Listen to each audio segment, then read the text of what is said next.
Hey, saxophone players, got a lesson tutorial here for you.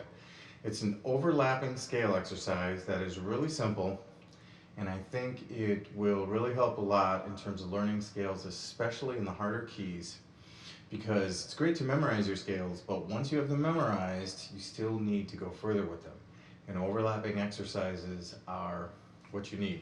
So an overlapping exercise is where you just take a certain part of the scale and repeat it. So in C, it would go like this. And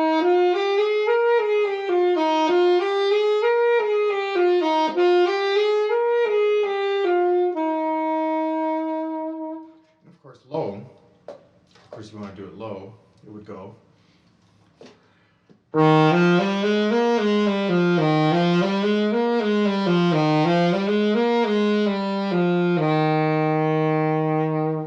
See, and when you do that, your top note that you hit is a fifth away, the G. So in this case, C to G. And you're going to do it, you want to do it on each scale step, and you'll always be then a fifth away. So it's good to think of what those notes are and memorize them, because knowing your fourths and fifths relationships is very important in music. And when you go from a C to a G up, it's a fifth. When you go from a G to a C up, it's a fourth. Or a C to a G down is a fourth. And you want to do it low also, you want to do it from B. So your fifth note away from B would be F. Now that's a tritone, which is a flat 5 or a sharp 4. And it's a tritone in either direction.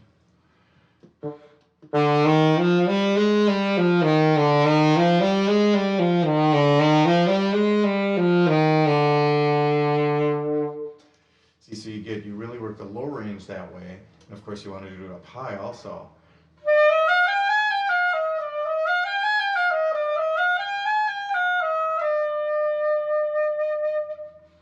So you work the full range of the horn with it. You start on C and you go to each scale step. So D up to A. And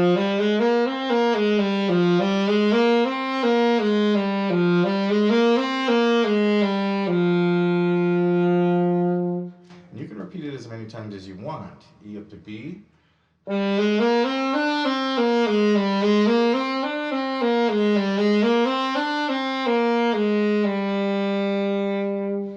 F up to C. So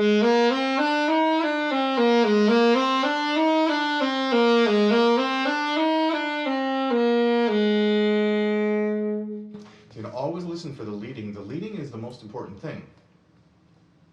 Or I should say one of the most important things, because you want to lock in on it. The leading is how the notes move, and this is in a melodic sense.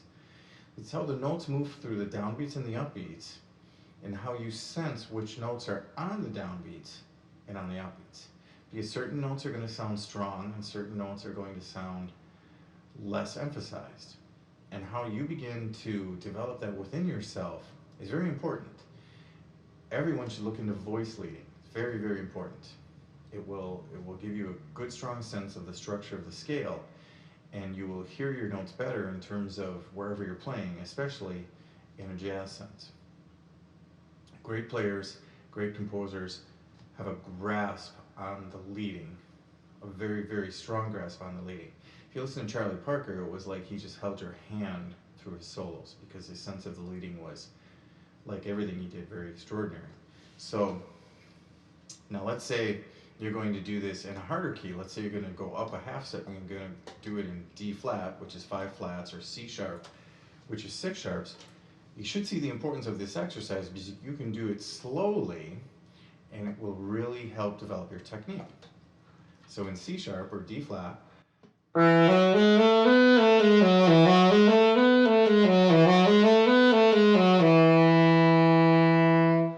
E flat, which would be the next scale step, F,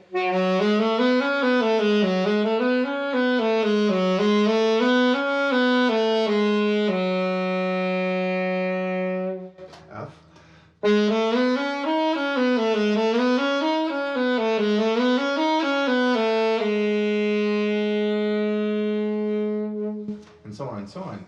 And where it really becomes useful also is in, say, F sharp or G flat measure. Now they both have six accidentals, 6 sharps, 6 flats, so they're the same. Now in that key, I find it very useful to develop the use of the side key when going from G sharp to A sharp.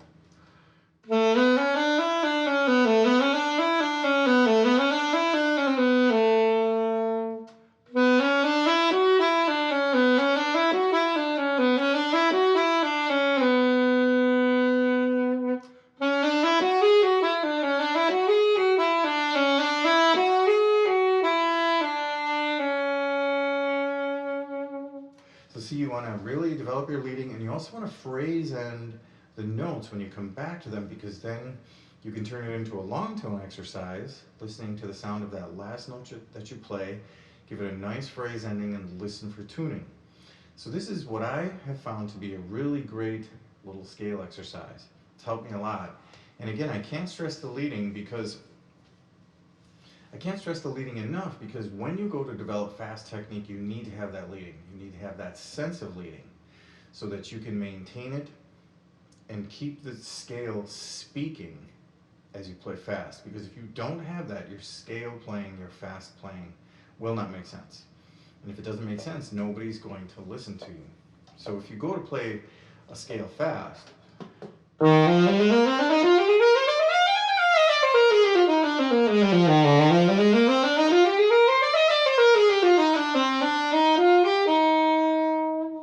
so you need to have that leading there. If you go really fast,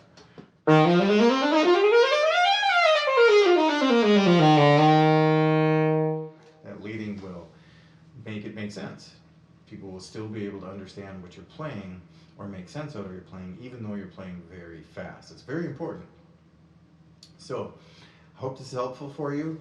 Again, when you play up high, listen for your tuning. Like let's say I do B major up high.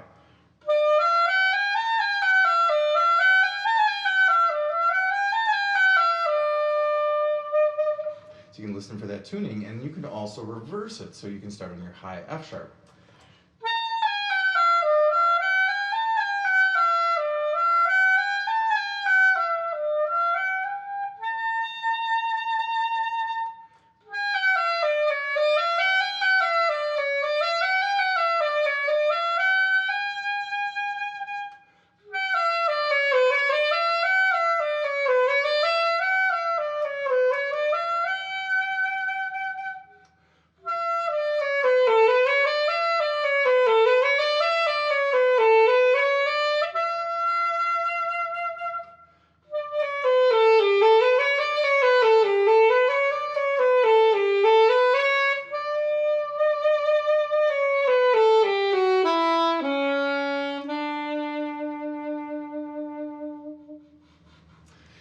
So you can reverse it like that and really get a lot out of doing it, and then speed it up at your own pace. You always want to remember, it's crucial to get the understanding of the instrument to become easy. And the less you have to think about it, the better you can improvise, the better you can make up your own melodies. And this is very important for developing your own sound, for developing your own, or trying to develop your own style or your own sense of how you want to sound. So hopefully that helps. And remember, always have fun.